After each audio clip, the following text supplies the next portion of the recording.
भगवान ने गोपियों के साथ रास विहार किया। तत्पश्चात कंस ने भगवान को मथुरा बुलाया। उग्रसेन जी ठाकुर जी को लेकर मथुरा गए। ब्रजवासी बाट निहारते रहे। ठाकुर जी मथुरा पहुंच गए। कुबलिया पीड़ हाथी का उद्धार करके भगवान ने कुब्जा का कल्याण किया। रणभूमि में प्रवेश करके बड़े बड़े मल्लों के साथ युद्ध करते हुए महाराज कंस का वध किया। कारावास में देवकी और वसुदेव बंदी थे, उन्हें मुक्त किया और उग्रसेन को राजा बनाया। अपने नाना जी को राजा बनाकर के मथुरा का भगवान ने इच्छा प्रकट की, पिताजी अब हम अध्ययन के लिए जाना चाहते हैं। और लगभग 12 वर्ष की आयु में ठाकुर जी अध्ययन करने के लिए सांदीपनि गुरुकुल गए। कहाँ? उज्जैन, अवंतिका। और वहां भगवान की भेंट श्री सुदामा जी से हुई। कुछ वर्षों तक उज्जैन में अध्ययन करके ठाकुर जी वापस आए। उद्धव जी को व्रजमंडल भेजा। उद्धव जी व्रज से एक सुध लेकर के आए। अद्भुत प्रेम रस बरसा। मथुरा पर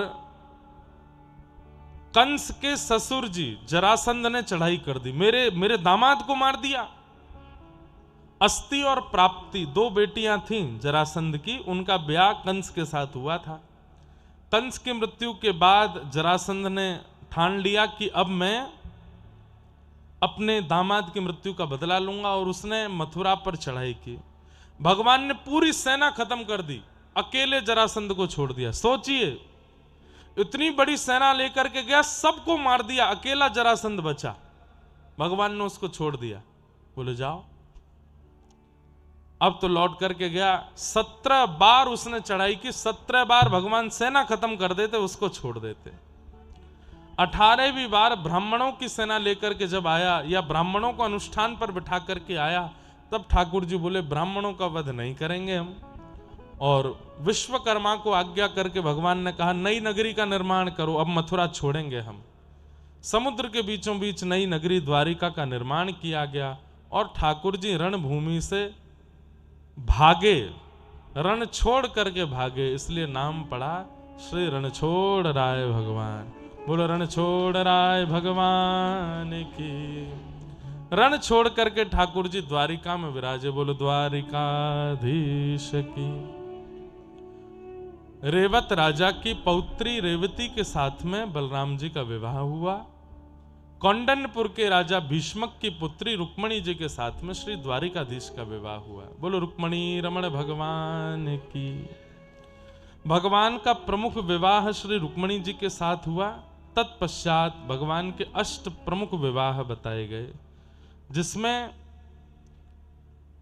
दूसरा विवाह भगवान का जाम्बती के साथ, तीसरा सत्यभामा और चौथा वृंदावन की रस रानी श्री यमुना महारानी के साथ, कालिंदी के साथ में हुआ। इस प्रकार भगवान के 8 प्रमुख विवाह हुए।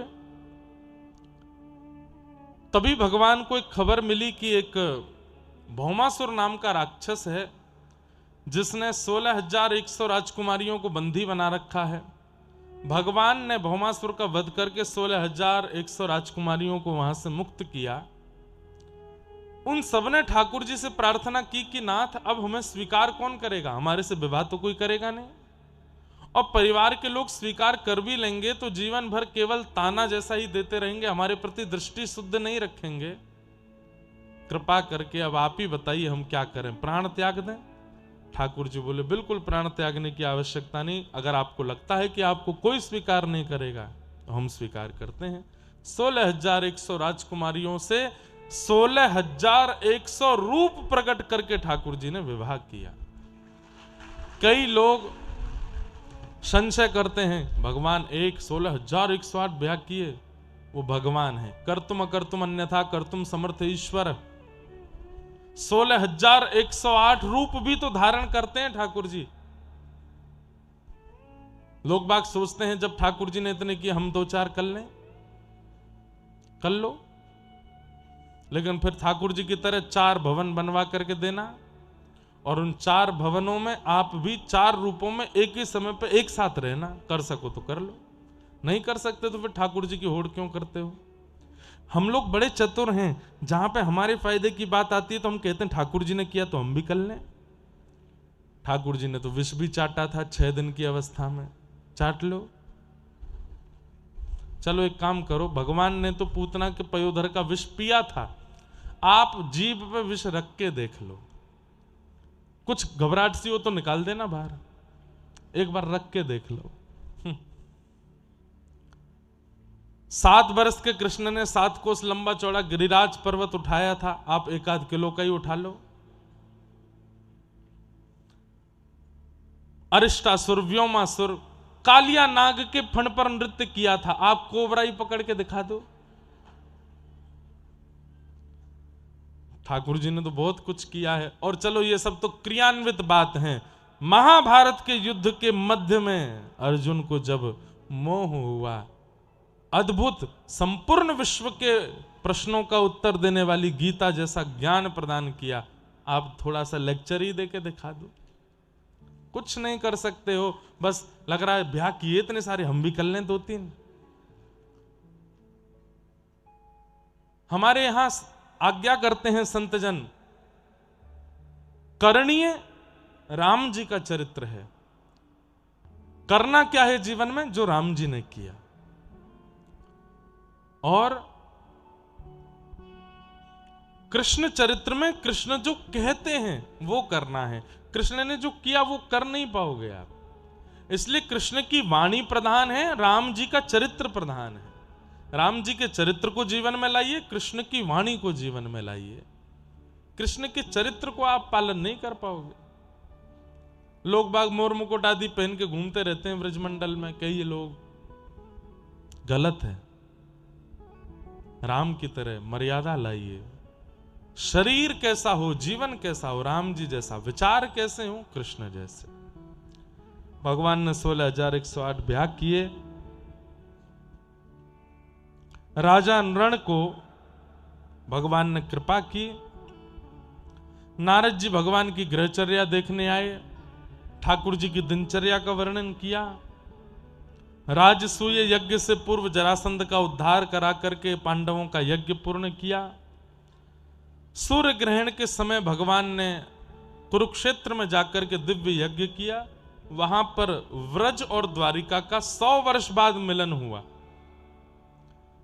ब्रज से निकलने के 100 वर्ष बाद आज ठाकुर जी, नंद बाबा, यशोदा मैया, मधुमंगल, श्रीदामा, तनसुका, मनसुका, धनसुका, रोहिणी आदि आदि सबसे भगवान मिले। किशोरी जी से भी मिले 100 वर्ष बाद। बहुत सुंदर प्रसंग है वो। सबसे मिलने के पश्चात सब ब्रजवासियों ने प्रार्थना की और एक रथ का निर्माण किया। भागवत जी में ऐसा प्रसंग नहीं है, पर कहीं प्रसंग आता है कि ब्रजवासियों ने लकड़ी के रथ का निर्माण किया और उसमें ठाकुर जी को बैठा करके खींच करके वृंदावन रथ से लेकर के गए। उसी भाव की पूर्ति आज तक जगन्नाथपुरी में होती है। पुरी का मंदिर जो है वो द्वारिका है और जहां ठाकुर जी जाते हैं गुंडीचा, वो वृंदावन है। और खींचने वाले सब लोगों का भाव है कि ये ब्रजवासी हैं। ठाकुर जी को साल में एक बार द्वारिका से खींच करके वृंदावन लेकर के जाते हैं। उस भावना से रथ यात्रा जगन्नाथपुरी में होती है। रथ यात्रा तो बंधुओं होगी, लेकिन इस बार अति विशेष है कि स्नान पूर्णिमा, जो महाप्रभु जगन्नाथ जी का जन्मोत्सव भी माना जाता है, संभवतः मई या जून में है, मैं डेट भूल जाता हूं, रुको बता रहे हैं। तो श्री जगन्नाथपुरी में इस बार 3 दिन का सत्र है। उससे पहले कटक में कथा है। कटक बिल्कुल समीप ही है जगन्नाथपुरी से, पर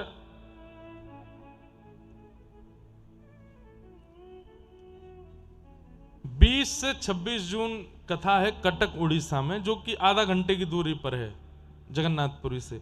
और फिर 27, 28, 29 और 30 ये 4 दिन का क्रम जगन्नाथपुरी में है। तो वो गुरु शिष्य मिलन महोत्सव, लेकिन उसमें ऐसा है कि सुबह के सत्र में सारे शिष्य जिन्होंने व्यासपीठ से दीक्षा ली है वे लोग रहेंगे, उनके अलावा और कोई नहीं आएगा।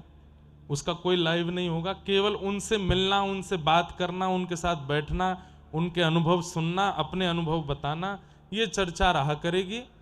और उसके बाद मध्याह्न समय में सबके लिए द्वार खुला करेंगे और श्री जगन्नाथ रस कथा वहां होगी 4 दिन तक, 27, 28, 29 और 30 श्री जगन्नाथ। उसी बीच में जगन्नाथ जी के स्नान पूर्णिमा है, जिसमें जगन्नाथ जी 100 कलशों से स्नान करते हैं और फिर उसके बाद बीमार पड़ जाते हैं। तो स्नान पूर्णिमा का उत्सव सबके साथ दर्शन करेंगे। और प्यारे गिरधर लाल जी की भी स्नान पूर्णिमा। हाँ, आप जगन्नाथ जी लाई हो, ये बहन जी जगन्नाथ जी लाई हैं, कोई इनसे लेके दे दो। महाप्रभु जगन्नाथ जी रोज आते हैं कथा में, किसी ना किसी के द्वारा नित्य आते हैं कथा में, ऐसे महाप्रभु जगन्नाथ। तो ये भी बहुत अद्भुत 27 से 30 जून तक 3-4 दिन का, अगर आप लोगों को लगे तो बना लेना जगन्नाथपुरी में, बड़ा आनंद आएगा। गर्मी तो रहेगी लेकिन वहां व्यवस्था पूरी ऐसी पंडाल वगैरह बन रहा है ताकि सबको सुख मिले बैठने में, और आनंद लेंगे महाप्रभु जी के दर्शन का। इस प्रकार भगवान की वहां की लीला हुई। सुदामा नाम के सखा भगवान से मिलने के लिए द्वारिका गए। ठाकुर जी ने उनके चरण धोकर के खूब मंगलमय स्वागत किया और श्री सुदामा जी को सर्वस्व प्रदान कर दिया। तत्पश्चात भगवान अपने समस्त पुत्रों को ज्ञानोपदेश करते रहते हैं कि मैं भले ही भगवान हूं, तुम सब मेरी संतान हो, लेकिन इतना होने के बाद भी संतों का अपमान मत करना, नहीं तो मैं भगवान होके भी नहीं बचाऊंगा। और मैं तुमसे निवेदन करना चाहता हूं, सब यदुवंशी मेरी बात सुनो। ठाकुर जी आज्ञा करते हैं कि मैं भले ही भगवान हूं और तुम सब मेरा परिवार हो, लेकिन सत्संग किया करो, कथाओं में जाया करो। लेकिन भगवान के समस्त वंशधरों ने सोचा, जब भगवान हमारे रिश्तेदार ही हैं तो हमको कथा सुनने की आवश्यकता क्यों है। और इस कारण से वे लोग ना तो सत्संग करते हैं और ना संतों का सम्मान करते हैं। और यही कारण बना कि एक दिन भगवान के पुत्र शाम्ब को साड़ी पहना करके संतों के पास ले गए और कुछ बालकों ने जाके संतों से कहा, नई बहू आई है, बताइए इसके गर्भ में लाला है कि लाली। संतों ने दिव्य दृष्टि से जब देखा, पहचान गए कि हमारी परीक्षा लेने आए हैं, हमारा उपहास करने आए हैं, भगवान के पुत्र को साड़ी पहना के लिए आए। हम श्राप देते हैं, इसके गर्भ से लोह पिंड जन्म लेगा जिससे पूरा यदुवंश नष्ट होगा। साड़ी उतार करके जब देखा तो यहां एक लोह पिंड रखा था, उसे काट करके समुद्र में फेंक दिया, घिस करके समुद्र में डाल दिया। लेकिन समुद्र की लहरों से वो समस्त कण द्वारिका के कोने में आकर के एरका नाम की विषैली घास बन गए। और एक दिन यदुवंशियों में किसी बात को लेकर, छोटी बात को लेकर नोक झोंक हुई और नोक झोंक विशाल युद्ध में परिवर्तित हुई। और उसी समुद्र के तट पर एरका नाम की घास को एक दूसरे से स्पर्श करा करके संपूर्ण यदुवंश नष्ट हो गया। ठाकुर जी द्वारिका की शिखर पर खड़े खड़े सब देख रहे थे। और भगवान कहते हैं, अति बल भी नाश का कारण बन सकता है। इसलिए मैं निवेदन करता हूं कि परिपूर्ण मत होइएगा कभी भी, थोड़े अपूर्ण रहिएगा जीवन में। धन में भी अपूर्णता जरूरी है, ज्ञान में भी अपूर्णता जरूरी है, सुंदरता में भी अपूर्णता जरूरी है, गुणों में भी अपूर्णता जरूरी है। एक बात कहूं, भक्ति में भी थोड़े अपूर्ण रहो। कभी भी सेटिस्फाई मत हुआ करो अपने से कि हमने बहुत अच्छा किया ना। हाँ, बहुत ज्यादा हाथ पैर मत छिटको कि मुझे और चाहिए और चाहिए, लेकिन उससे संतुष्ट मत हुआ करो, ठीक है। उससे ज्यादा प्रसन्न मत हुआ करो, क्योंकि पूर्णता कई बार नाश का कारण बनती है। यदुवंशियों के पास भगवान के समान बल है और उसी बल का दुरुपयोग करते हुए आज यदुवंश नष्ट हो गया। दाऊ दादा ने ठाकुर जी से कहा कि अब मुझे भी आज्ञा दो। ठाकुर जी ने आज्ञा दी और शेष नाग का रूप धारण करके वे भी क्षीर सागर में प्रवेश कर गए। बोल बलराम जी महाराज की। भगवान एक वृक्ष के नीचे जाकर के लेटे थे, अपनी संपूर्ण लीला का चिंतन कर रहे थे। तभी एक बहेलिया ने उनके पैर पर बाण मार दिया। भेलिया ने आकर के देखा, बोले मैंने समझा कोई जीव होगा। ठाकुर जी बोले सब मेरी इच्छा से हो रहा है, चिंता मत करो, जाओ वैकुंठ जाओ। ठाकुर जी अपनी लीला विश्राम करने की उपस्थिति में आए। बहुत सुंदर प्रसंग है ये भी। जन्माष्टमी थी और भगवान का 125वां जाने कौन सा जन्माष्टमी का उत्सव था। सब देवता आए थे द्वारिका और सबने आके ठाकुर जी से कहा, नाथ जिस कार्य के लिए आप भूमि पर आए वो तो हो गया, अब वापस चलिए ना। ठाकुर जी बोले अब हम योजना बना के आ रहे हैं। कुछ दिन बाद ही ये घटना हुई। भगवान उद्धव, मैत्रेय मुनि आदि आदि कुछ विशिष्ट जनों के साथ बैठे हैं और अपने जीवन के, अपने संपूर्ण लीला के संवरण से पूर्व भगवान ने ज्ञान उपदेश किया। इसी को भागवत धर्म कहते हैं। और ठाकुर जी ने बहुत कुछ बताया यहां पर, लेकिन दो बातें विशेष रूप से मैं कह देता हूं और उसके बाद हम कथा विश्राम करेंगे। ठाकुर जी क्या कहते हैं? सबसे पहली बात भगवान निवेदन करते हुए कह रहे हैं कि कायेन वाचा मनसेन्द्रियैर्वा बुद्ध्यात्मना भानुषितस्वभावात् करोमि यत् सकलं परस्मै नारायणायेति समर्पयेत्। कवि नाम के योगेश्वर इस बात को कह रहे हैं, अपनी काया से, मन से, वचन से, काया किसको कहते हैं? शरीर को। अपनी काया से, मन से, वचन से, बुद्धि से हमने जो कुछ भी किया सब कुछ ठाकुर जी को अर्पित कर दो।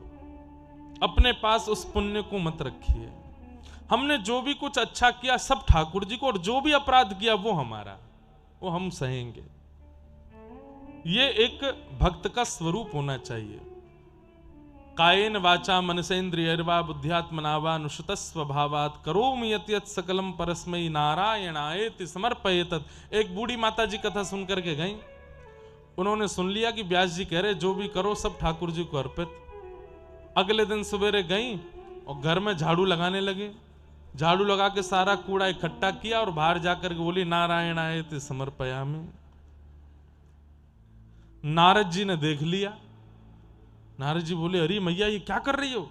ठाकुर जी को फूल चढ़ाते हैं, पुष्प चढ़ाते हैं, नैवेद्य चढ़ाते हैं, भोग चढ़ाते हैं, तुम कूड़ा चढ़ा रही हो। भैंस हो गई नारद जी की और उसकी।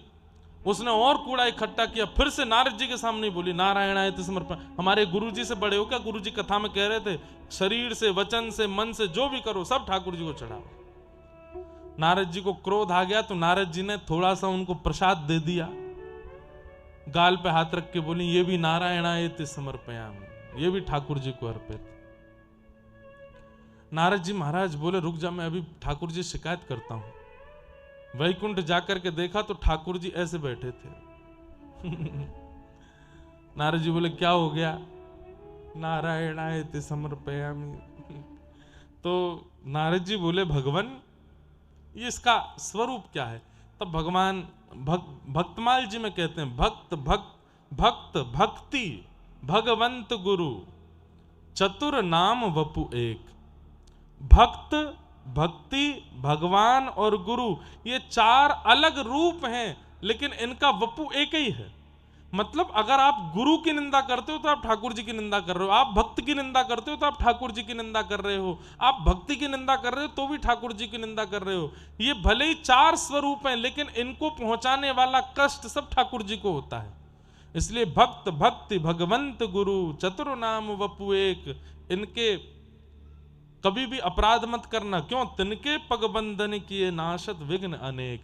कोई भी तिलकधारी दिखे, कंठी दिखे, भले ही पाखंडी है, आप उसको भी देख के प्रणाम कर लिया करो कि हे नाथ इसका कल्याण करना। कर तो पाखंड रहा है पर आप इसका भी उद्धार करना, क्योंकि कहीं ना कहीं स्वरूप से तो भक्त है ना। लेकिन हमें क्या करना है? अपनी काया से, मन से, वचन से, बुद्धि से जो भी अच्छा किया तुरंत हाथ में जल लेकर के नारायणायेति समर्पयामि ठाकुर जी को अर्पित करो। आप कहोगे महाराज जी इसके पीछे लॉजिक क्या है? सुनो, भगवान के श्री चरणारविंद क्या है? बैंक है। क्या है? बैंक है। हम जितने भी पुण्य करते हैं उन पुण्यों को कहीं जमा नहीं करते, इसलिए वो पुण्य खर्च हो जाते हैं। जैसे गंगा स्नान किया, पुण्य मिला, और जैसे ही आप वापस अलवर आए तो अलवर में किसी ने आपका सम्मान कर दिया, तो वो पुण्य जो था वो खत्म हो गया। सम्मान से, यश से, वैभव से, प्रसन्नता से, ये सब पुण्य को घटाने के स्वरूप हैं। कोई आपका बहुत यश गावे, कोई आपका बहुत सम्मान करे, कोई आपका बहुत जो है क्या कहते हैं अच्छा अच्छा आपके बारे में बोल रहा है, तो इसका मतलब है कि पुण्य घट रहे हैं, पुण्य के बदले अच्छाई मिलती है। और कोई आपका अपमान कर रहा है, आपको गाली दे रहा है, आपके बारे में गलत बोल रहा है, इसका मतलब आपके पाप घट रहे हैं। आज घर जाके जो भी आपके प्रेमी उनसे कहना, एक गाली दे दो हमको, क्यों? पाप खतेंगे। और कोई बहुत सम्मान करे तो ऐसे कर लिया करो, पुण्य बने रहने दो। लेकिन कब तक बचाओ? ऐसे बचेगा नहीं तो क्या करो? गंगा स्नान करने के बाद तुरंत हाथ में जल लो, नारायणाय समर्पयामि। उसका पुण्य ठाकुर जी पर जमा हो गया। अब वो खर्च नहीं हो सकता क्योंकि ठाकुर जी के पास है। कथा सुनी, नारायणाय समर्पयामि, ठाकुर जी पर जमा हो गया। बैंक में जमा करते जाओ। बैंक में जमा किया गया पैसा कब काम आता है? जब संकट आ जाए, घर के सब खत्म हो गए, अब क्या करें? तब बैंक से निकाल लो। ऐसे ही जब अंतिम श्वास आवेगी और यम के दूत लेने आ जाएं, तो यम के दूतों आपको ही दिखेंगे, वो उनसे कह देना, सुनो हमारा बैंक बैलेंस चेक करो एक बार। तब यम के दूत देखेंगे कि श्री ठाकुर जी के चरणों में इतने सारे पुण्य इन्होंने जमा कर रखे हैं, तो जिस कारण से यम के दूत आपको नरक ले जा रहे थे, ठाकुर जी के चरणों में अर्पित किए गए जो आपके पुण्य हैं, उन पुण्यों से वो नरक के पाप नष्ट होकर के आपको वैकुंठ ही जाना पड़ेगा। इसलिए जो कुछ भी करो सब ठाकुर जी को अर्पित। समझ में आई बात? इसलिए कायेन वाचा मनसेन्द्रियैर्वा बुद्ध्यात्मना भानुषित स्वभावात् करोमि यत् यत् सकलम परस्मै नारायणाय समर्पयामि। सब ठाकुर जी को अर्पित करो। दूसरी बात, करेंगे कितने लोग ये मैं नहीं जानता, मेरा काम बताने का है। सब कर लो तो अच्छा, लेकिन हाँ 4-5 तो करेंगे, ये तो मुझे पता है। दूसरी बात क्या है? खम वायु यज्ञिम शलिलम महिम च ज्योतिम से सत्वानि दृशो द्रुमादिन सरित समुद्रांश्च हरे शरीरम यत्किंच भूतम प्रणमेत अनन्यम। अपनी आंखों के आगे दिखने वाली हर वस्तु में ठाकुर जी का अनुभव करो। इसमें भी ठाकुर जी हैं, एसी में भी ठाकुर जी हैं, पंडाल में भी ठाकुर जी हैं, इसमें भी ठाकुर जी हैं, इसमें भी ठाकुर जी हैं, सब में ठाकुर जी। पर हमारी एक बड़ी विडंबना है, हम मानव लोग लोहे में ठाकुर जी देख लेंगे, एसी में देख लेंगे, जमीन में देख लेंगे, ऊपर मानव में नहीं देख पाते, इंसान में नहीं देख पाते। अरे इंसानों के द्वारा बनाई गई मूर्ति में ठाकुर जी दिख जाते हैं, पर ठाकुर जी के द्वारा बनाई गई इंसान रूपी मूर्ति में क्यों भगवान नहीं दिखते? भगवान दिखेंगे भी नहीं। देखना अगल बगल वाले को, दिख रहे हैं भगवान? देखो एक बार बगल वाले को नहीं दिखेंगे। लेकिन एक काम आप कर सकते हो, उसमें ठाकुर जी भले ही ना दिखें, लेकिन उसमें गुण देखो, अच्छाई क्या है, इसमें भलाई क्या है। इसके 100 दोष हैं, लेकिन मैं अच्छाई ढूंढ के बताऊं इसमें गुण क्या है। ये गुण देखते देखते देखते देखते देखते देखते एक समय ऐसा आएगा, आपको इतने गुण दिखने लगेंगे कि वो गुणवान युक्त होकर के एक दिन उसी में ठाकुर जी दिख जाएंगे आपको। श्याम सुंदर उसमें हैं। आप जितने लोग बैठे हैं, आपके अगल बगल में जितने बैठे हैं, मैं बैठा हूं, मेरे बगल में जो बैठे हैं, सब में ठाकुर जी हैं। पर हमारी दृष्टि इतनी मायावी हो चुकी है कि दिखते नहीं है हमको। दिखेंगे। सबको ठाकुर जी का रूप मान के प्रणाम करो। इस प्रकार भगवान ने ज्ञान उपदेश किया उद्धव को। उद्धव जी ने कहा, भगवान अब क्या करेंगे आप? बोले, अब मैं लीला पूरी करके जा रहा हूं। तो उद्धव बोले, आप चले जाओगे तो हम फिर आपकी याद आएगी तो कहां जाएंगे? ठाकुर जी बोले, बताता हूं। भगवान एक दिव्य ज्योति में परिवर्तित होकर आकाश में 7 बार भ्रमण किए और तिरोधाय प्रविष्टोयम श्रीमद् भागवतार्णवम। श्रीमद् भागवत जी में ठाकुर जी आके विराजमान हो गए।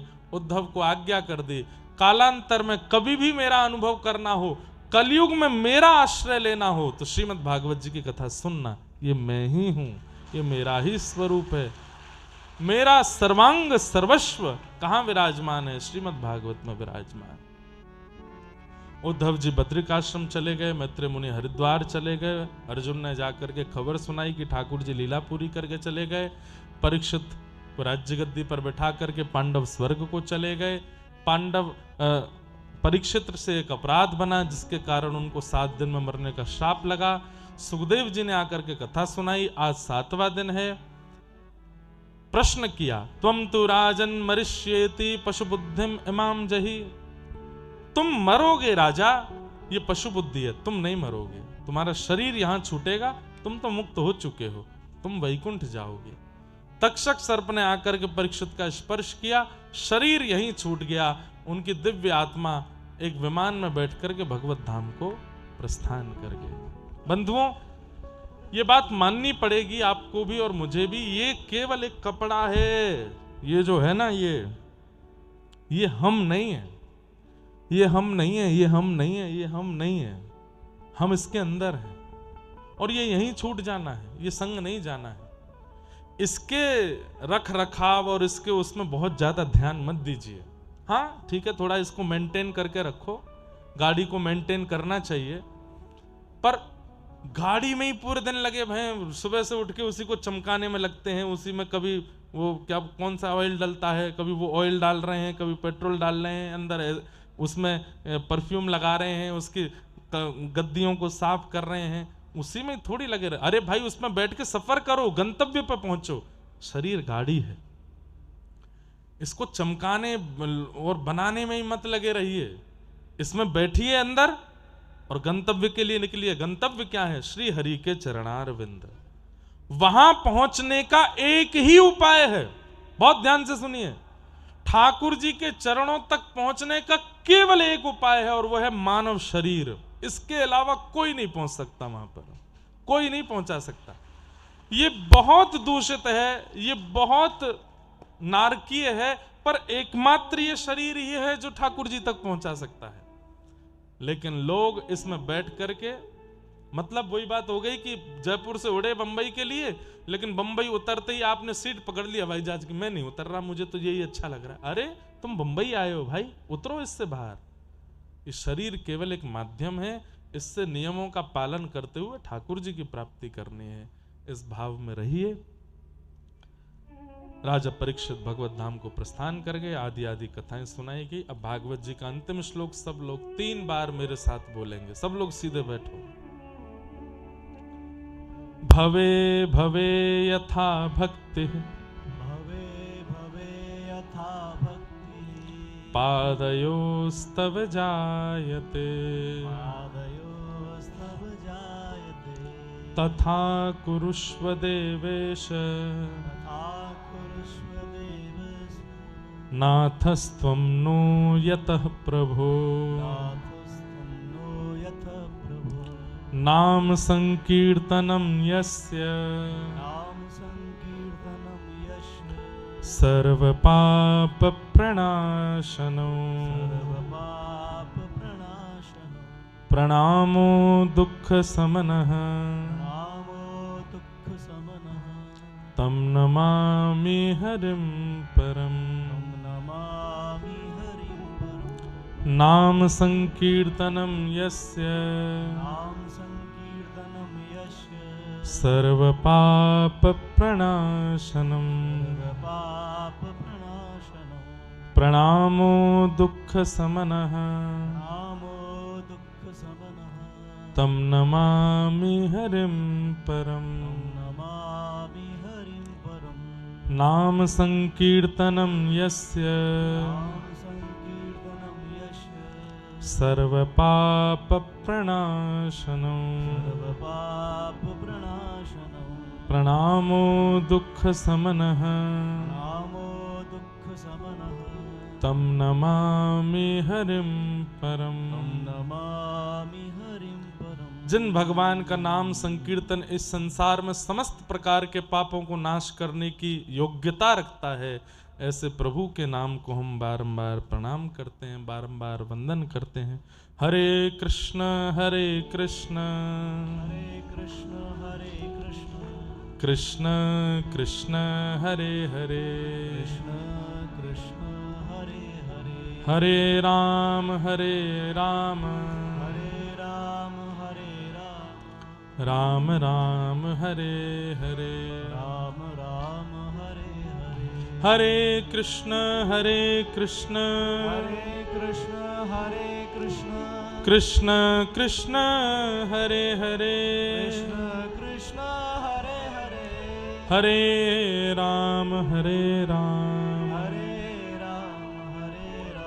राम राम हरे हरे राम राम हरे जय जय श्री राम जय जय श्री राधे जय जय श्री राम बोल वृंदावन बिहारी लाल श्री राधा रमण लाल की श्री राधा वल्लभ लाल की श्री राधा गिरधर लाल की खाटू नरेश की सब संतन की सब भक्तन की सब विप्रन की अलवर की भागवत कथा की जय जय श्री राम नमः पार्वती पतये हर हर महादेव पूछरी के लौटा की हु